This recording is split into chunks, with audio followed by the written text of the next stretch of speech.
আসসালামু আলাইকুম বন্ধুরা। বিশ্ববিদ্যালয়ে ভর্তি প্রস্তুতির একটি গুরুত্বপূর্ণ আপডেট ভিডিওতে তোমাদের সবাইকে স্বাগত জানাচ্ছি। বন্ধুরা, জাতীয় বিশ্ববিদ্যালয় ২০২৫ সালের সাধারণ অনার্সের ভর্তি বিজ্ঞপ্তি প্রকাশ করেছে। এবার নতুন পরিবর্তন এসেছে এবং বেশ কিছু পরিবর্তন আসছে। নিয়মের পরিবর্তন এসেছে, তোমরা জানো ভর্তি পরীক্ষা হবে। সবকিছু নিয়ে আজকের ভিডিওতে আলোচনা হবে। খুঁটিনাটি সকল তথ্য জানিয়ে দিব, অ্যানালাইসিস করে তোমাদেরকে বুঝিয়ে দিব। তাই ভিডিওটি শুরু থেকে শেষ পর্যন্ত দেখা তোমার জন্য অনেক বেশি ইম্পর্টেন্ট। প্রথমেই আমরা সাধারণ অনার্সে অধীনে কলেজ সমূহ সম্পর্কে একটু ধারণা নিয়ে নিই। যারা এই বিষয়টি জানো না তারা হয়তোবা এই বিষয়টি বুঝতে পারবে। সারা বাংলাদেশে জাতীয় বিশ্ববিদ্যালয় রয়েছে সরকারি কলেজ এবং রয়েছে বেসরকারি কলেজ, এবং এই সরকারি বেসরকারি কলেজের মধ্যে জেলা ভিত্তিক সরকারি কলেজ রয়েছে এবং জেলা ভিত্তিক বেসরকারি কলেজও রয়েছে, যেখানে আসন সংখ্যা কম থাকে এবং প্রতিযোগিতা বেশি থাকে। পাশাপাশি উপজেলা ভিত্তিক সরকারি কলেজ রয়েছে এবং উপজেলা ভিত্তিক বেসরকারি কলেজও রয়েছে, যেখানে তুলনামূলকভাবে প্রতিযোগিতা কম থাকে। এবার আসি কোর্স ও আসন বন্টন। সারা বাংলাদেশে যতগুলো কলেজ রয়েছে সেখানে এই ধরনের সাবজেক্টগুলো তোমরা পেয়ে যাবে, তবে সব কলেজে সব সাবজেক্ট নেই। তবে এই সাবজেক্টগুলো বিভিন্ন কলেজে তোমরা পেয়ে যাবে, তবে কলেজ অনুযায়ী সাবজেক্ট আলাদা, সেটাই বলতে চাচ্ছি। যেমন বাংলা, ইংরেজি, আরবি, সংস্কৃত এই সাবজেক্টগুলোর জন্য মানবিকে 60% আসন বরাদ্দ থাকে, বিজ্ঞান ও বাণিজ্যের জন্য 20% করে আসন বরাদ্দ থাকে। ইতিহাস, ইসলামিক ইতিহাস, দর্শন, ইসলামিক স্টাডিজ এই সাবজেক্টগুলোর জন্য আগে 100% আসন মানবিকের জন্য ছিল, তবে এবার পরিবর্তন হয়ে মানবিকের জন্য 70%, বিজ্ঞান এবং বাণিজ্যের জন্য 15% আসন বরাদ্দ রাখা হয়েছে।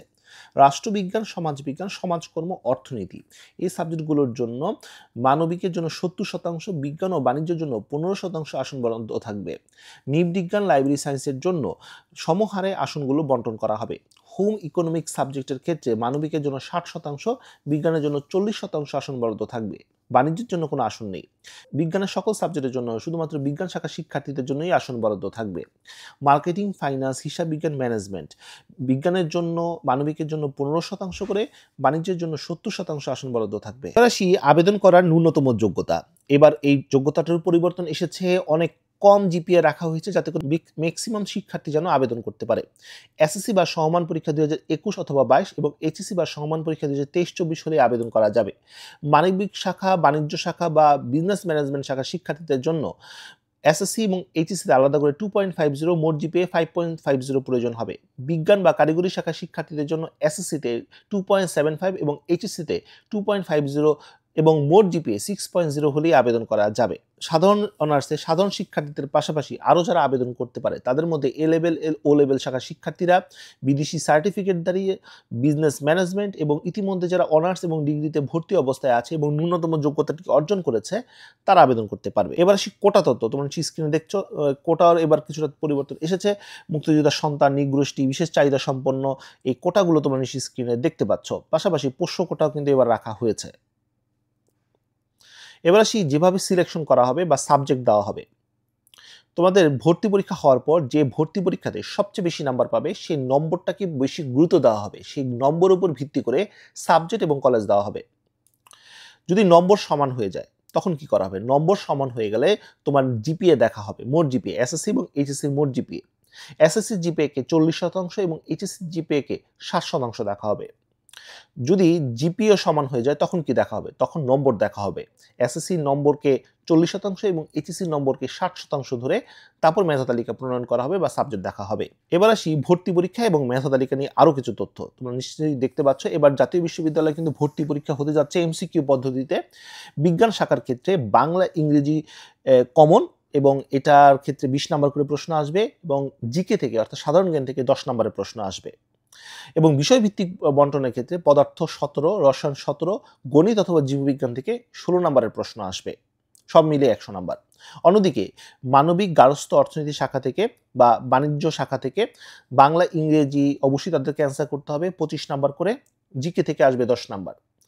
মানবিক শাখা শিক্ষার্থীদের ক্ষেত্রে উচ্চ মাধ্যমিকে যে সাবজেক্টগুলো পড়েছে তা থেকে 4টি বিষয় তাদেরকে অ্যান্সার করতে হবে 40 নাম্বার। অন্যদিকে বাণিজ্য শাখা শিক্ষার্থীদের ক্ষেত্রে হিসাব বিজ্ঞানে 20 এবং ব্যবসা নীতি ও প্রয়োগ থেকে 20 নাম্বারের প্রশ্ন আসবে, টোটাল 100 নাম্বার। ভর্তি পরীক্ষা পাস নাম্বার 35-এ ধরা হয়েছে সকল বিভাগের জন্য। এটা হচ্ছে 100 নাম্বারের ভর্তি পরীক্ষা হচ্ছে। এসএসসির জিপিএ এর উপর রাখা হয়েছে 40% এবং এইচএসসি জিপিএ এর উপর রাখা হয়েছে 60%। সব মিলিয়ে জিপিএর উপর রাখা হচ্ছে 100 নাম্বার। ভর্তি পরীক্ষা 100 এবং জিপিএর উপর 100, টোটাল 200 নাম্বারের উপর ভিত্তি করে মেধা তালিকা প্রণয়ন করা হবে। ভর্তি পরীক্ষাটি 100 নাম্বারের হবে এবং 1 ঘন্টা এমসিকিউ পদ্ধতিতে।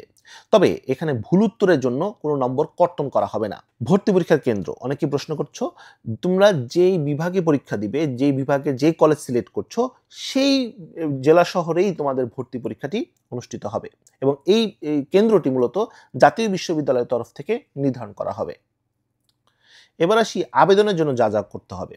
আবেদনের জন্য তোমার এসএসসি এবং এইচএসসি রোল, বোর্ড, পাসিং ইয়ারটা প্রয়োজন হবে তোমার মোবাইল নাম্বার, অবশ্যই নির্দিষ্ট মোবাইল নাম্বার প্রয়োজন হবে, ছবি প্রয়োজন হবে এবং ছবিটির নির্দিষ্ট মাপ রয়েছে। আবেদনের যে ভিডিও থাকবে সেখানে তোমাদেরকে দেখিয়ে দিব। এরপর ডকুমেন্ট জমা দেওয়ার একটি বিষয় রয়েছে, সেটা হচ্ছে আবেদন করার পর যখন তুমি একটি ফর্ম পাবে, সেই ফর্মটি কলেজের নিয়মে তোমাকে জমা দিতে হবে বা পেমেন্ট করতে হবে। এবারে আবেদন করতে হবে এই ওয়েবসাইটের মাধ্যমে। তোমরা স্ক্রিনে দেখতে পাচ্ছ, এখানে অ্যাপ্লাই নাও অনার্স এই অপশনটিতে ক্লিক করার মাধ্যমে আবেদন করার ধাপসমূহ নিয়ে আমরা আলোচনা করি। প্রথমে তোমাকে অনলাইনে আবেদন করতে হবে। এবার আবেদন ফি 700 টাকা করা হয়েছে, মোটামুটি ভালোই বৃদ্ধি করা হয়েছে, গত বছর অনেক কম ছিল। এবং এবার তুমি একটি কলেজ চয়েস করতে পারবে এবং সেই একটি কলেজের একাধিক সাবজেক্টে তুমি আবেদন করতে পারবে। অনলাইনে আবেদন করার পর, ফর্ম পূরণ করার পর যে ফর্মটি পাবে, সেই ফর্মটি কলেজের নিয়ম অনুযায়ী তোমাকে জমা দিতে হবে। প্রশ্ন আসতে পারে, আমি বুঝবো কিভাবে ভাইয়া আমার কলেজে এই নিয়মটা কি? সেটা তুমি কলেজের ওয়েবসাইট বা তাদের ফেসবুক পেজ অথবা সরাসরি কলেজে গিয়ে জেনে আসতে পারো যে তারা কিভাবে পেমেন্টটি নিচ্ছে। অ্যাডমিশন টেস্ট তোমাকে দিতে হবে, যেভাবে বললাম যে তোমাদের ভর্তি পরীক্ষাটি কিভাবে হবে, মানবন্ধন অনুযায়ী তোমাদের ভর্তি পরীক্ষাটি দিতে হবে। এরপর তোমাকে যখন ভর্তি পরীক্ষাটি শেষ হয়ে যাবে এবং রেজাল্ট পাবলিশড হবে, প্রথম মেধা তালিকার ক্ষেত্রে তুমি একটি সাবজেক্ট পেতেও পারো, আবার নাও পেতে পারো। যদি সাবজেক্ট পাও সেক্ষেত্রে তুমি ভর্তি হয়ে যেতে পারো, আর ভর্তি না হলে তুমি পরবর্তী যে রিলিজ স্লিপের জন্য অপেক্ষা করতে পারো। আর যদি চান্স না পাও সেক্ষেত্রে দ্বিতীয় মেধা তালিকার জন্য অপেক্ষা করবে। দ্বিতীয় মেধা তালিকা হয়তো একটি সাবজেক্ট পেয়েও যেতে পারো, আবার নাও পেতে পারো। যদি সাবজেক্ট পাও তুমি ভর্তি হয়ে যেতে পারো, আর সাবজেক্ট না পেলে পরবর্তী রিলিজ স্লিপে তুমি আবেদন করতে পারবে। পাশাপাশি তুমি যদি চান্স পাও সেক্ষেত্রে তুমি চাইলে ভর্তি না হয়েও রিলিজ স্লিপে আবেদন করতে পারবে। দ্বিতীয় মেধা তালিকার পরে আসবে হচ্ছে রিলিজ স্লিপ। তবে মাঝখানে একটা বিষয় রয়েছে, সেটা হচ্ছে কোটা। যারা কোটা শিক্ষার্থী তাদের জন্য আলাদা একটি মেধা তালিকা আসবে। যারা প্রথম বা দ্বিতীয় মেধা তালিকায় চান্স পেয়েও ভর্তি হবে না অথবা চান্সই পাবে না, তারা রিলিজ স্লিপে আবেদন করতে পারবে বিনামূল্যে, এটার জন্য কোনো ফি লাগবে না। এবং রিলিজ স্লিপে তোমরা 5টি কলেজে আবেদন করতে পারবে, বাংলাদেশের যে কোনো প্রান্তের যে কোনো কলেজ। এক্ষেত্রে আর কোনো ভর্তি পরীক্ষা দিতে হবে না, সেই নাম্বারটা দিয়েই তুমি আবেদন করতে পারবে। এবং এই ক্ষেত্রে এলিজিবল সাবজেক্টগুলোর জন্য তোমরা আবেদন করতে পারবে ওই 5টি কলেজে, এবং সেখান থেকে হয়তো একটি সাবজেক্ট তুমি পেয়ে যেতে পারো, একটি কলেজ বা একটি সাবজেক্ট তুমি পেয়ে যেতে পারো, আবার নাও পেতে পারো। যদি সাবজেক্ট পাও তুমি চাইলে ভর্তি হয়ে যেতে পারো, আর যদি না পাও সেক্ষেত্রে পরবর্তী রিলিজ স্লিপের জন্য অপেক্ষা করবে। দ্বিতীয় রিলিজ স্লিপে তুমি আবারও 5টি কলেজ আবেদন করতে পারবে, বিনামূল্যে আবেদন করতে পারবে, এবং ওই 5টি কলেজের একাধিক সাবজেক্ট তুমি আবেদন করতে পারবে। এবং যখন সেই রিলিজ স্লিপের রেজাল্ট দিবে সেখানে হয়তো একটি সাবজেক্ট তুমি চান্স পেয়েও যেতে পারো, আবার নাও পেতে পারো। যদি চান্স পাও সেক্ষেত্রে তুমি ভর্তি হয়ে গেলে ফাইনালি, আর যদি চান্স না পাও সেক্ষেত্রে আর কিছু করার নাই, কারণ তৃতীয় রিলিজ স্লিপ আর দেওয়া হবে না। এবার আসি গুরুত্বপূর্ণ তারিখ সমূহ। তোমরা দেখতে পাচ্ছ আবেদন কার্যক্রম 21/1/2025 থেকে শুরু হবে এবং চলবে 28/2/2025 পর্যন্ত। এই সময়টুকুর মধ্যে অনলাইনে তোমাদেরকে আবেদন করতে হবে এবং ফর্ম ফিল আপ করতে হবে। আমি ইনশাল্লাহ ভিডিও দিব। প্রাথমিক আবেদন করার জন্য লাগবে তোমাদের 700 টাকা। এই আবেদন ফি 22/1/2025 থেকে 2/3/2025 পর্যন্ত তোমরা দিবে কলেজের নিয়ম অনুযায়ী। সেটা মোবাইল ব্যাংকিং অ্যাপস হতে পারে বা কলেজের নিয়ম অনুযায়ী দিবে। এরপর 22 তারিখ থেকে 4 তারিখের মধ্যে যারা আবেদন করবে তাদেরকে অবশ্যই কলেজ কর্তৃপক্ষ প্রাথমিক নিশ্চয়তা করে দিবে যে সবকিছু ঠিক আছে কিনা।